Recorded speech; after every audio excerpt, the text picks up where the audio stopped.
You ever get the feeling life's just messing with you? Like it's got this personal vendetta? Well, try waking up to your mailbox flattened for the fifth time in half a year, courtesy of the same damn HOA patrol car, and tell me you wouldn't start to take it personal. I mean, imagine fixing that thing over and over, only to hear that same hollow crack, a sound that echoes out across your land like it's mocking you. That's where I was.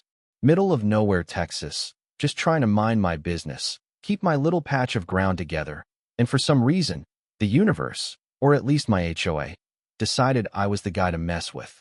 I'm Curtis Delaney, 52, been ranching a while, got the calluses to prove it.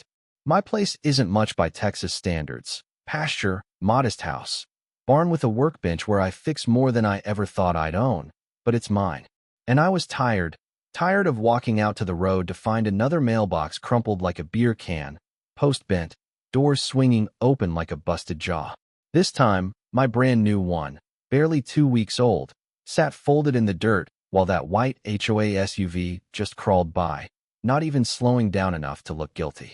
Janice Hollowbrook, neighbor across the street, calls out as I'm standing there. Again. Yeah, Janice. Fifth time. She shakes her head. She knows it's no accident. Nobody hits the same mailbox this many times unless they're blind or just don't give a damn. I complained at the meetings, brought it up to the board, and all I got were those looks, the ones that say, he's the problem, not the patrol. That night, over meatloaf at the kitchen table, my wife, Renee, tells me, move it closer to the house, honey. Maybe they'll leave it alone. But that's not the point, is it? Doesn't matter where I put it. They'll find a way. My boy Caleb, high school junior, asked if I think they're targeting us. I wanted to say no, not to put that in his head, but deep down, it didn't matter. Whether it was on purpose or just carelessness, what stung was that they didn't care.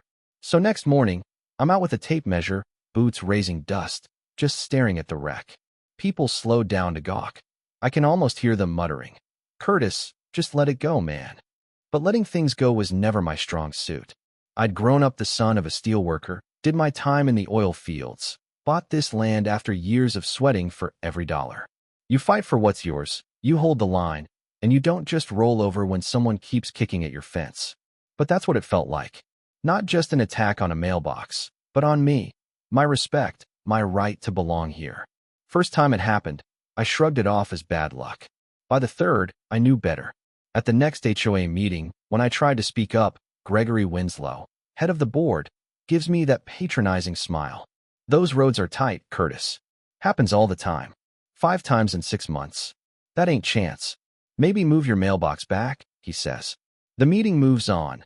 No apology, no help, just me and my frustration, muttering all the way home. It's funny, though. The neighbors notice. One day at the grocery store, old Sherman Hayes stops me, seen my mailbox, wonders out loud if it's payback for pushing the HOA on that fence rule last year. Guess I'd made myself a target, standing up for taller fencing on the back pasture. I'd won that fight, but Winslow never looked me in the eye again. Maybe this was his way of getting even. The pattern was clear enough. Neighbors' mailboxes, old and rusted, still standing. Mine, always brand new, always the first to fall. So one evening, sitting out on the porch with Renee, I told her, they think I'll give up, that I'll stop putting it back. She just put her hand on mine. And will you? Not a chance. I kept replaying that smirk on Winslow's face, the way people tried to brush me aside like I was just making noise. That's when the idea started. If they wanted to treat my property like it didn't matter, I'd make damn sure it mattered more than anything else on this road. I started sketching in my shop, steel beams, bolts, concrete, a mailbox so tough it'd outlast the barn. But before I could get to work, I had to go through one last round at the HOA. That meeting, the air thick with stale coffee and small talk, I stood up, told the room straight. That's 5 mailboxes, same story every time. I'm not asking for sympathy. I'm asking why the people we pay to protect our neighborhood keep destroying my property. Winslow tries to wave me off, but I didn't let him. Don't say it's the roads. My neighbors' mailboxes have been here for years. Mine gets flattened like clockwork. Pamela Griggs, one of the board members, tries to blame the placement. I snap, it's not chance. Either they're careless or they're aiming for it. Either way, I'm paying. The room gets tense. Sherman speaks up, says he's never seen anything like it in 30 years. Winslow promises to make a note, like that's some kind of action. I walk out without another word. Outside, Sherman catches me, tells me not to let them make me the problem.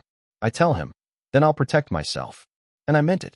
I was already picturing the steel, the concrete, a box that had hit back. Rumors spread quick in a small town. People whispering at the feed store, gas station, wondering if I'd lost my mind. Edith Rowland, sharp as a tack, shows up at my barn, tells me I'm picking fights over a mailbox. It's about respect, Edith, I say. If it was your fence, you wouldn't let it go either. She just mutters maybe so, then walks off. The more they whispered, the harder my resolve got. Every night after dinner, I'd head out to the shop, pull down my welding mask, and let the sparks fly. Years in the oil fields had taught me how to build things that last. This was armor, not a mailbox. 3-foot deep concrete, rebar, steel plate inside, cedar planks outside. Looked like any ordinary post, but underneath, it was a fortress. Caleb walks in, eyes wide. You're building a tank, Dad? Close enough, I say, grinning. Renee worries it'll make things worse, but by now, it's already too late for peace. They're already against me. I tell her. At least this way, I'm on my own terms. Word spreads, neighbors drop by, some curious, some warning me off. Sherman just shakes his head, says folks will call me genius or fool, maybe both. That's fine by me. Come installation day, I dig the trench, sweat pouring down, pour the concrete, set the steel deep. Next few days, I dress it up with cedar, make it look right. From the road, you'd never know, but I knew. That mailbox wasn't going anywhere. Didn't have to wait long to see if it worked.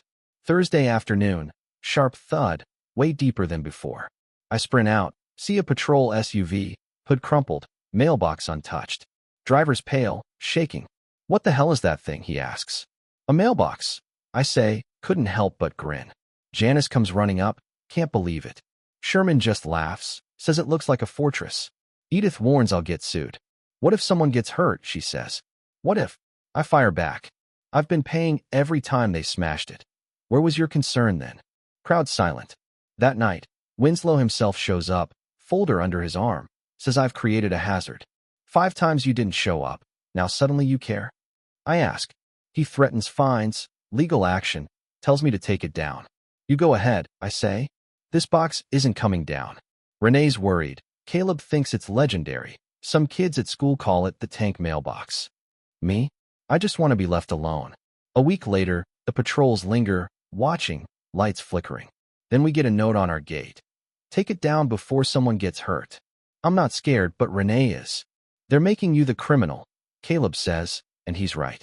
At the store, Edith blocks my card, says I'm stirring up division. I didn't start this war, Edith. I just stopped letting them win it. HOA meeting, packed house. Winslow, all business, calls my mailbox a public hazard. I stand up, say it's on my land. It's not illegal, it's strong. Voices rise, some with me, some against. Sherman calls out. You just don't like Curtis stood up to you. Room erupts. Winslow adjourns the meeting, but everyone knows this is just heating up. Lawsuit lands on my porch in July. HOA suing me for unsafe obstruction. My buddy Sherman says, Winslow's counting on you not having the stomach for it. I get Maxine Porter, tough attorney, says they're just trying to wear me out, not win. We can hold our ground, she says. Weeks of tension, neighbors divided, some bringing casseroles, others turning their backs. Winslow tries to corner me, says I'm dividing the community, but I don't budge. Take it down, and this goes away. Not a chance. Funny thing, the case never even makes it to trial. 2 weeks out, Maxine calls. HOA drops the suit. Too much heat, too much attention, Winslow backs off.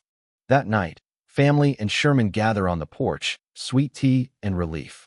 Caleb's proud. Renee finally smiles. Mailbox stands, untouched, shining like a monument. Not just to me, but to anyone who ever felt run over and decided enough was enough. The truth is, victory wasn't about the mailbox, or the court, or even the respect. It was about refusing to be silent, refusing to let someone else tell me my property, my peace, didn't matter. People still slow down as they drive past. Some nod, some shake their heads. Doesn't matter. I earned my place, and that's what sticks. So was it worth it? Yeah, it was. Because sometimes, the only way to get respect is to draw your line and hold it. No no matter how many times they try to run it over. And maybe that's what folks forget. It's not about fighting for a mailbox. It's about fighting for the right not to be ignored. So if you're out there listening and you've got your own battle, your own stubborn stand, remember, you don't have to back down. Stand your ground. Build your own indestructible mailbox. And never let anybody run you over. Now, tell me, where do you stand? What's the line you'd refuse to let anyone cross? Drop your thoughts down below. Let's hear your story.